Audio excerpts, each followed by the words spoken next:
La ideología de los zapatistas se puede localizar desde lo más profundo de las comunidades donde nació, pueblos que datan de los tiempos prehispánicos. Ocuparon una serie de tierras de Morelos y de los estados aladeños, las cuales habían defendido de haciendados desde la colonia. El despojo de las tierras se aceleró en el Porfiriato, por la creación de las plantaciones azucareras. Se estaban desintegrando a las comunidades indígenas, pues buscaban que los hombres abandonaran sus pueblos para trabajar en las haciendas, mientras perdían sus parcelas frente a los avances agroindustriales del azúcar, que necesitaban más y más campos de cultivo. El Ejército Liberado del Sur actuó principalmente como guerrilla, porque tuvo el mayor arriago en todos los grupos revolucionarios como población, que hoy en día inspira un movimiento, que es el Ejército Zapatista de la Liberación Nacional. En un principio, los zapatistas no buscaban una revolución social, por el contrario, planearon restaurar sus viejos derechos de propiedad de la tierra. Para los zapatistas era fundamental la restitución de las tierras a la comunidad, no a un individuo. Las ideas de los zapatistas permearon en todos los grupos de la revolución, lo cual creó una ideología perdurable. No obstante, las demandas de los pueblos de Morelos resultaron insuficientes para dar sentido a toda una nación. El ZLN inició cuando se enteran que indígenas no tienen los mismos derechos que el resto de la población de la República. Su primer objetivo era conseguir la renuncia del presidente Carlos Salinas de Gortari, y empieza a reunir a muchísima gente de los pueblos ayudando a su causa. El pueblo manda y el gobierno obedece. Tomaron 4 cabeceras municipales en Chiapas el 1 de enero de 1994. Hicieron una guerra contra los terratenientes porque la tierra es de quien la trabaja. Al igual hicieron una declaración en donde su movimiento es la índole nacional y declaraban una guerra contra el mal gobierno que venía ejerciendo la negación de los derechos de la mayoría de los mexicanos. El impacto nacional que tuvo comenzó cuando estudiantes, músicos y varias ONG y la población civil se reunieron para determinar el apoyo al ZLN. Una fundamental fueron la realización de conciertos en la UNAM para recaudar fondos y víveres. En 1996, el ZLN y el gobierno de México, encabezado por Zedillo, firmaron los acuerdos de San Andrés con el fin de reconocer constitucionalmente los derechos y culturas de los indígenas. Otro gran impacto social que logró el ZLN fue que el 25 de febrero de 2001 partió en Chiapas el llamado Zapatur, y luego de recorrer 10 estados, llegaron al Zócalo de la CDMX a exigirle al presidente Vicente Fox el cumplimiento de dichos acuerdos. Han pasado 24 años desde la firma y siguen sin cumplirse. El movimiento altermundista, que se colocó como alter ego de la globalización neoliberal, reconociendo la rebelión zapatista, se debe en gran medida al encuentro internacional realizado en Chiapas en 1996, en el cual confluyeron activistas y militares de todo el mundo que posteriormente serían la columna vertebral del movimiento altermundista en Seattle, Praga, Genova, etc.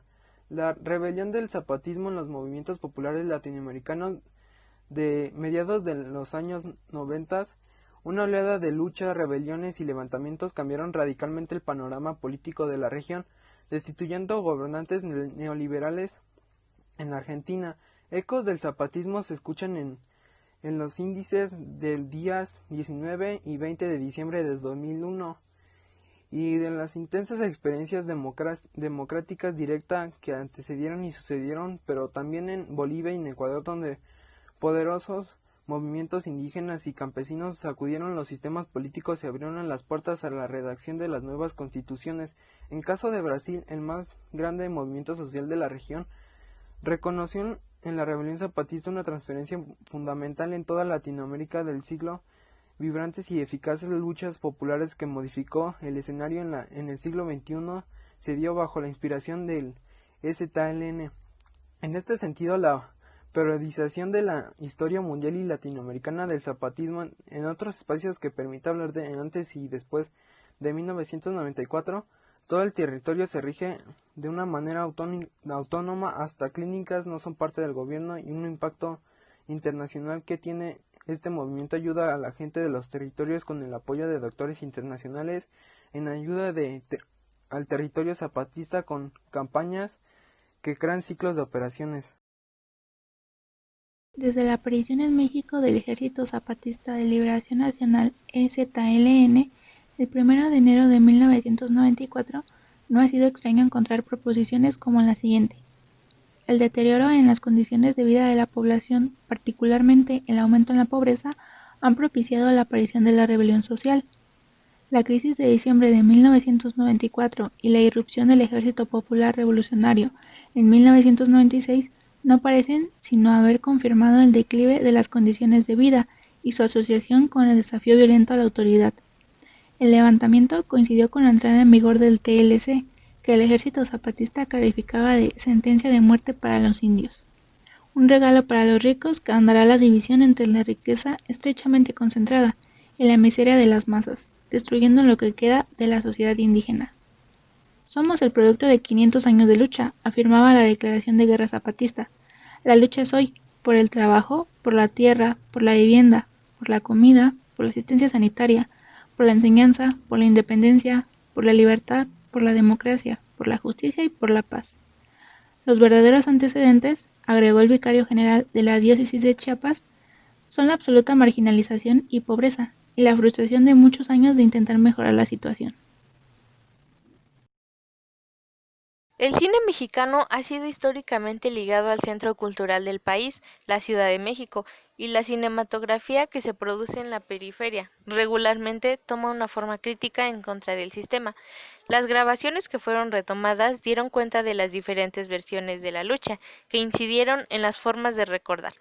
La realización documental no fue una acción exclusiva de actores externos a la lucha, puesto que varios zapatistas se formaron como comunicadores para generar sus propios contenidos. El cine ha sido uno de los recursos del lenguaje para reconstruir los grandes acontecimientos de la historia.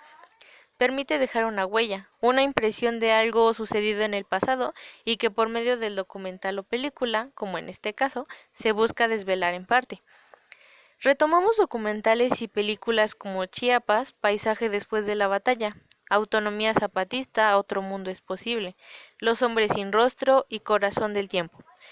Consideramos que estas películas amplían los campos discursivos de lo que se dice y cree de la lucha zapatista, ofrecen, a partir de distintos momentos históricos grabados, un acercamiento al movimiento, por lo que se logra apreciar, desde otro lugar de enunciación, fueron de la óptica estatal. Ello nos lleva a concluir que dichos filmes significan como objetos de la memoria, en tanto adquieran un sentido y valor simbólico, que constituyen puentes y lazos que unen a una generación con otra, no solo para los y las zapatistas, sino para quienes seguimos su lucha. Toda movilización social que marque una época tiene su música de fondo, sus canciones, sus himnos, un soundtrack. Es el sonido que capta su espíritu y lo evoca.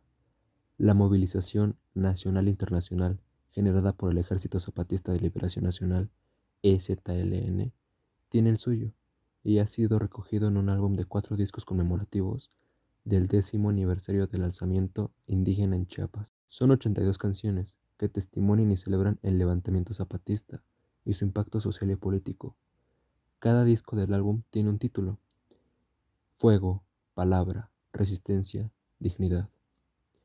En el disco Fuego están los grupos internacionalistas extranjeros que han apoyado la causa zapatista: vascos, franceses, españoles, chilenos, argentinos, brasileños, venezolanos, chicanos y gringos.